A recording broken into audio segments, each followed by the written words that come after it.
Selamat datang kembali di Klinik Gratis Sejal Kampus Yo. dan ada dipandu oleh saya Muhammad Taufik Afif dan kita akan mendengar pemakaran dari Bung Rizky Syaiful dan seperti biasa acara ini dipersembahkan oleh Ajal Kampus. Pelajari lebih lanjut tentang Ajal Kampus di www.ajalkampus.org dan tema kita malam ini adalah story point dari jam atau hari. Bagaimana? Ya. Apakah itu hal yang baik? Apakah itu melanggar aturan Scrum? Dan apakah itu bisa dilaksanakan di lapangan? Silakan Bung Rizky. Thank you banget Pak Mufid. Jadi langsung saja ya, gitu. Apakah itu hal yang baik? Gitu. Mungkin yang paling gampang startnya dari ini kali Pak Mufid ya. Dilarang sama Scrum atau enggak Betul, gitu. betul. Nah, aku sih nggak nemu ya, belum nemu Hmm, larangannya dari Scrum Guide. Gitu. oke, Artinya sebenarnya boleh aja gitu. Nah, berarti masuk sih ke pertanyaan berikutnya, bagus atau enggak gitu. oke. Nah, ini yang aku juga ya dengar langsung gitu dari mantan bos aku yang berarti trainer Scrum Guide ya, Joshua Partogi. Yang aku bisa assume mungkin kalau komunitas trainer Scrum .org misalnya, itu mayoritas sepakat bahwa bukan sesuatu yang baik gitu. Kenapa? Karena Oke, ada tuh aku diperkenalkan sama namanya Parkinson Law oke. gitu. Apa itu Parkinson Hukum Law? Parkinson gitu, hukum Parkinson. Jadi Hmm. ini pertama kali dicetuskan, aku buka Wikipedianya tahun 55 ya di Bung Rizky, maaf ini kita ada audiens baru, ada ya Pak Eko Prasetyo, selamat datang. ya Tema kita malam selamat ini datang. adalah story point dari jam atau hari. Apakah itu hal yang baik? Jika ada pertanyaan silakan tanya di kolom chat atau bisa unmute juga. Ya silakan ajukan Ya Bung Rizky. ya gitu. Jadi si Parkinson Law ini pertama kali dicetusin tuh udah lama sebelum ada pengembangan software gitu. Jadi Hmm, cukup generik sebenarnya. Nah, oke. intinya adalah kalau kita nih dari awal udah dibilang, oke, lu ngerjain A, B, C gitu kan, dan waktunya 5 hari gitu kan. Nah, ada kecenderungan kita, alam bawah sadar kita buat ternyata pas A, B, C ini ternyata cukup gampang nih gitu. Ternyata beresnya bisa lebih cepat nih gitu kan. Kita menemukan itu di tengah-tengah ya, Oke. bukan pas lagi di-assign gitu. Kita Oke. nemuin itu di tengah-tengah, kita nggak sadar gitu. Nah, kita secara alami kerjanya bakal dilambat-lambatin gitu ya. Karena Oke. tahu bahwa oh toh ntar juga bakal dituntutnya nanti beres 5 hari gitu. Nah, Oke. jadi kecenderungan untuk mengekspansi, mendistribusikan effort kita ke Hmm. waktu yang udah di-set di awal. Nah, dari sini teman-teman udah kebayang kan efek buruknya apa kalau kita ngelakuin estimasi story point. Story point kalau memang itu langsung ngeangkain si story-nya ya story atau fitur gitu. Atau mungkin task point. Misalnya justru yang diangkain itu si task-nya gitu. Level technical to do list buat yang diberesin gitu kan. Nah, Hmm. buat kedua itu jeleknya udah jelas gitu dengan Parkinson Law tadi gitu. Pas kita kebetulan bisa lebih cepat ngerjainnya, kita bakal secara alami gitu kan tanpa kita sadari kerjanya jadi lambat gitu. Oke. Kalau kita menyadari itu sih gampang ya, maksudnya kita bisa kontrol diri gitu. Atau mungkin ada Oke, peer Bung Rizky. pressure Berarti ini cuman kita nggak sebenarnya sadar masalahnya. sebenarnya kalau begitu Hmm, yang dirugikan itu secara keseluruhan timnya ya karena seharusnya ini bisa lebih cepat tapi karena ada ya yang kita sebut dengan Parkinson Law ini jadi bekerjanya lebih lambat begitu ya Bung Rizky. Nah, dibilang tim, Pak Mufid merujuk kemana nih? Tim Hmm, developers atau Scrum team? tentu saja Scrum Team ya.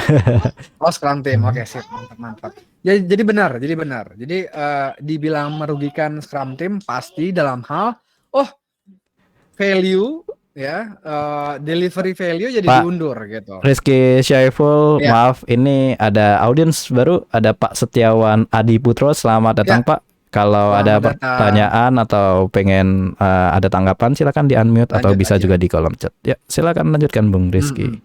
Iya, iya, gitu. Ya, tema Jadi kita nyambung malam yang ini tadi ya. story point dari Ah, jam atau hari. Oke, ya silakan lanjut ada Bung tuh. Rizky. Nah, jadi sampai di mana tadi? Lupa aku. Ya, Parkinson Law itu merugikan Scrum Team. Iya, jadi merugikan Scrum Team karena kan goal dari Scrum Team ya memaksimalkan nilai manfaat gitu dari si produk Artinya karena secara nggak sadar, secara alam bawah sadar kita memperlambat pekerjaan kita, berarti value-nya jadi kendak dong gitu. Entah bisa kesalip sama kompetitor atau mungkin kehilangan momentum gitu, atau ya sesederhana ada ya cost yang keluar karena delay gitu. Jadi atau opportunity cost gitu. Tadinya bisa nyari duit lebih cepat jadi lebih lambat. Oke, Bung Rizky. Gitu. Ngomong-ngomong tentang story point. Story point itu kan sebenarnya estimate ya. Dan ya itu estimate. Nah, bukankah kalau dengan estimate ini juga orang developer juga bisa bekerja lebih lambat, juga bisa bekerja lebih cepat? Dalam arti kalau misalnya problemnya ada di masalah akurat, waktu yang akurat, estimate ini tidak pernah bisa akurat gitu. Bagaimana Bung Rizky melihat ini? Iya, poin yang bagus Pak Mufid gitu, bahwa estimasi toh memang juga nggak wajib buat akurat kan gitu. Dan bisa dilihat juga Parkinson Law kan sebenarnya adalah usaha untuk usaha tidak sadar ya, untuk bikin estimasinya jadi akurat. Oh gitu ya? Maksudnya, gimana nih? Agak nggak paham. Maksudnya gini, di awal kan ya entah dari atas lah atau dari mereka sendiri mengestimasi buat 3 kerjaan nih ABC gitu butuh 5 hari gitu kan ceritanya. Nah, setelah jalan sehari ternyata lebih cepat gitu. Ternyata tidak sesulit yang dibayangkan gitu. Tapi karena efek Parkinson Law, orang jadi kerja lebih lambat. Oke. Gitu. Gua ya lebih lambatnya bukan berarti jelek ya. Bisa juga dia sekalian bersih-bersih yang lain lah atau apa gitu yang sebenarnya di luar produk backlog gitu. Product owner nggak tahu. Bisa jadi dia memanfaatkan dengan positif, bisa jadi gitu. Oke. Cuman efeknya apa? Efeknya jadi pas. Jadi selesainya 5 hari gitu. Iya, benar. Gitu kan. Jadi bahwa estimasi nggak akurat itu benar gitu. Cuman problemnya yang di Parkinson Law ini gitu, yang emang ya psikologisnya manusia ya, bahwa nggak kejadian di kebalikannya gitu. Oke. Jadi cuman pas kita kerjaan itu lebih cepat dari yang kita duga di awal, terus kita kita pelan-pelanin gitu kan. Nah kalau kebalikannya, kerjaannya lebih banyak dari yang kita, atau lebih sulit dari yang kita bayangkan di awal, apakah kerjanya jadi lebih cepat ataupun jadi sama aja, itu di luar Parkinson Law gitu. Oke.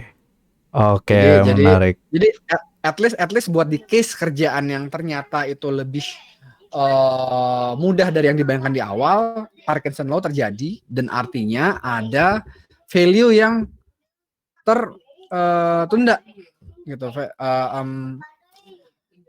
Case-nya bisa dia malah jadinya santai sambil buka sosmed lah, apalah gitulah, atau case-nya dia ngelakuin sesuatu yang lain yang lebih valuable, cuman product owner nggak tahu gitu. Oke. Yang sebenarnya kalau product owner tahu, oh ternyata lebih bermanfaat ngerjain produk backlog item setelahnya buat sprint ke depan gitu, buat diisi.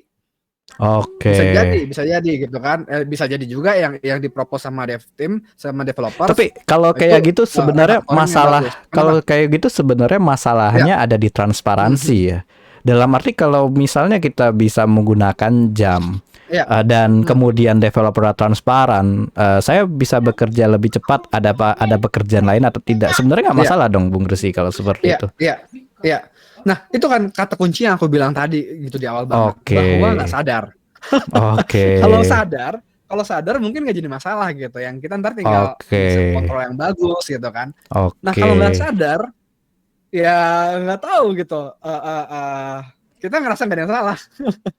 Tapi sebenarnya bisa lebih cepat selesainya gitu. Tapi kita ngerasa udah maksimal gitu.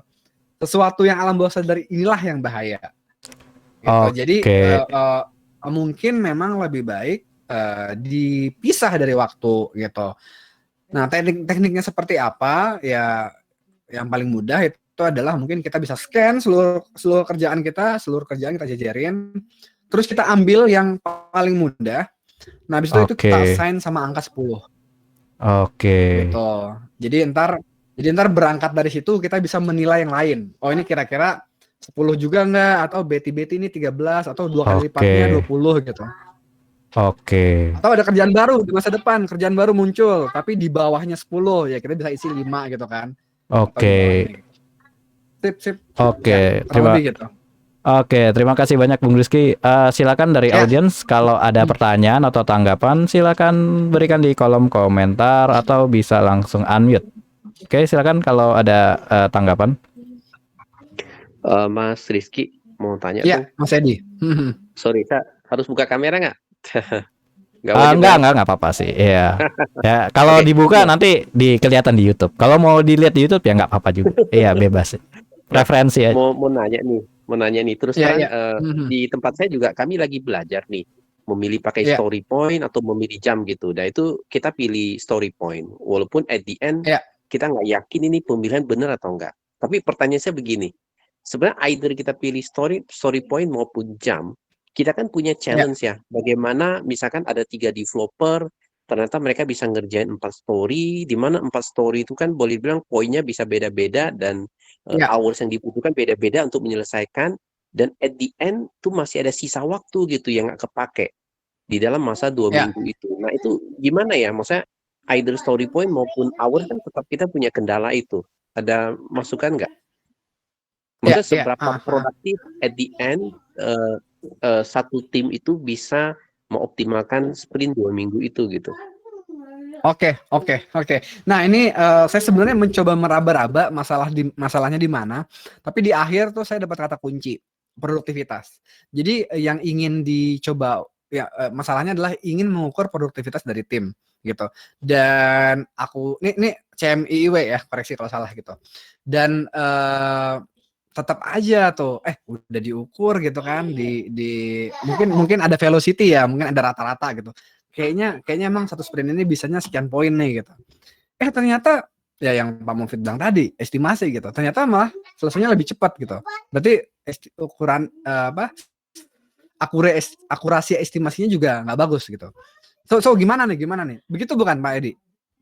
Betul Mas Rizky. Oke, Nah, sip. maksud saya kalau Ya. itu kita pakai story point misalkan. Tapi kalau kita pakai Ya. jam itu kan otomatis akan lebih exact kan ya, karena kan kita sudah punya Oke. matematikanya.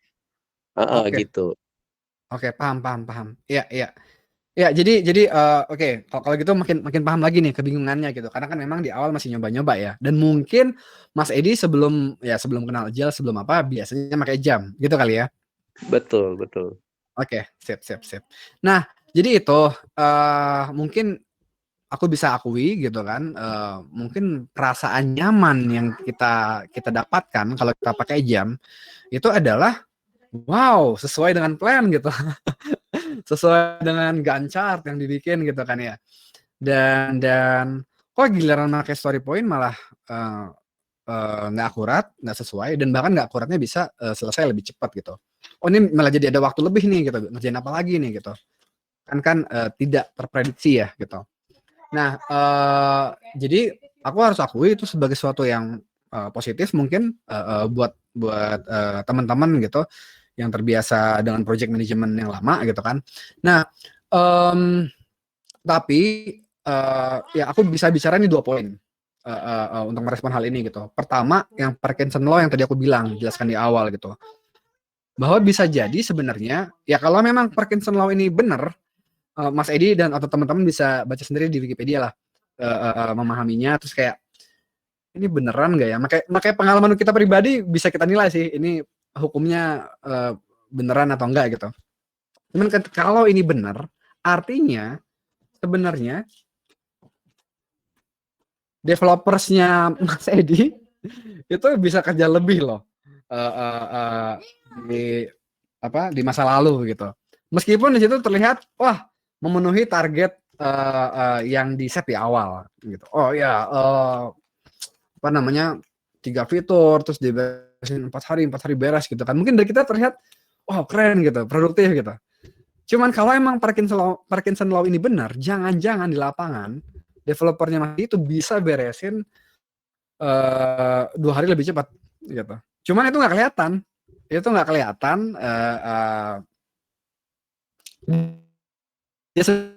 Dia nggak merasa bahwa melakukan korupsi gitu ya secara sadar gitu, dilambat-lambatin atau apa gitu. Kalau emang Parkinson Law ini benar. Artinya ya ada loss yang nggak disadari sama semua orang. Kalau kita pakai estimasi berdasarkan waktu. Dan ini tetap bisa terjadi ya di waterfall gitu kan nggak peduli kita pakai waterfall atau agile, ini maksudnya konteksnya mapping antara kerjaan dan waktu gitu kan, itu juga dilakukan kan di Scrum lewat sprint gitu Mas Edi. Itu satu poin gitu yang pertama yang aku bilang tentang si Parkinson Law itu sendiri gitu. Nah poin kedua mungkin secara mindset nih kalau di sini gitu. Jadi memang apa ya? Mungkin Mas Edi juga merasa akurasi dan predictability itu sesuatu yang bagus karena memang itu sesuatu yang bagus dulu gitu di zaman project management yang sebelum agile, bahwa memang on scope, on time, on budget gitu kan, itu adalah goal yang disasar gitu. Nah pas kita udah nyobain masuk ke agile gitu dan emang bener-bener apa sesuai sama value-value-nya gitu, yang di otak kita itu adalah maksimalin value dari produk gitu. Dan itu kayak nggak ada time apa ya, nggak ada target waktunya gitu. Emang harus maksimalin terus gitu value dari produk gitu. Nah dengan mindset kayak gitu, mungkin pas ketemu case di mana ternyata estimasinya salahnya ngerjainnya lebih cepat gitu, dan jadi ada waktu kosong bisa ngerjain kerjaan buat sprint berikutnya gitu, ditarik dikerjain duluan gitu, karena memang juga udah clear ya sama product owner requirement-nya seperti apa, dikerjain duluan. Itu jadi sesuatu yang disyukuri oleh semua orang, even developernya gitu. Jadi hal yang sama, kejadian yang sama, cuman dipandang lain gitu, karena mindsetnya udah berubah. Negatif jadi positif. Mungkin kayak gitu dari aku singkatnya. Kalau ada apa kebingungan atau salah tangkap, mungkin malah responnya silakan. Jadi Mas Rizky, kalau saya nangkap tuh adalah satu maturity dari tim itu sangat dituntut gitu ya, bahwa mereka sebenarnya nge-estimate berapa poin itu, kalau pekerjaan mereka selesai lapor gitu kan ya, biar mereka bisa keep continue explore lagi yang ke depan apa nih gitu yang bisa dipercepat. Apakah begitu? Oke. Nah, ya oke, berarti lanjut lagi nih ke percabangan, milih story point, milih ngepoint, ngasih angka ke story atau task ya, make waktu gitu kan, jelas hari atau jam gitu, atau nggak pakai waktu, jadi derajat aja gitu, derajat lah, angka, nggak ada hubungannya sama waktu gitu. Nah, dengan hukum Parkinson Law, ya terlepas dari maturity orang-orangnya, manusia cenderung untuk itu tadi, kalau kerjanya gampang tapi deadline-nya masih lama gitu, dilambat-lambatin kerjanya, dan itu terjadi alam bawah sadar gitu. Nah artinya kalau kita pilih story point-nya pakai waktu, kita cenderung buat jatuh ke sana gitu ya, kita manusia gitu kan, karena kan udah di set di waktu gitu di awal. Oke, task ini atau story ini butuh ya, kalau karena story levelnya ya mungkin bisa jadi dibilangnya minggu atau bahkan sprint. Story ini butuh 2 sprint nih, ini story ini butuh 1 sprint gitu. Nah kalau task gitu, mungkin levelnya jam gitu. Nah ini butuh sekian jam, ini butuh sekian hari gitu. Karena itu udah dibayangin di awal gitu kan ngestimasi ya, cenderung ya lebih gede peluang kita untuk kejebak di Parkinson Law dibanding kalau kita make story point. Karena story point nggak dikaitin sama waktu. Cuman betul, story point pun masih ada peluang terkena Parkinson Law.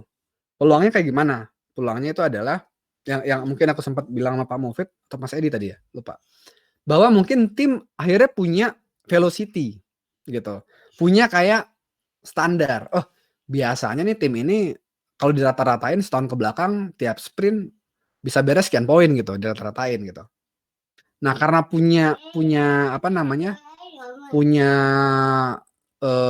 acuan gitu kan. Dan di sprint ke depan ternyata bisa ngambil kerjaan yang kerjanya lebih gampang gitu. Estimasi story point-nya salah. Dikasih poin gede gitu, tapi ternyata gampang. Nah, tapi ya tetap jadi kayak dilambat-lambatin gitu, gampang tapi tetap dilambat-lambatin gitu, secara nggak sadar ya. di bagian itunya aku setuju sama Mas Edi. Emang balik lagi ke maturity si orangnya gitu. Jadi bukan berarti nggak pakai yang jam, nggak pakai yang hari, terlepas dari Parkinson Law gitu. Cuman kalau kita pakai jam atau pakai hari gitu ya, jadiin poin angka dikaitin ke story atau task, peluang kena Parkinson Law-nya lebih gede gitu. Dan apalagi buat orang-orang yang masih awal-awal ya, buat nerapin cara kerja yang agile. Gitu kali. Gimana Mas Edi? Oke, saya sambil renungkan juga.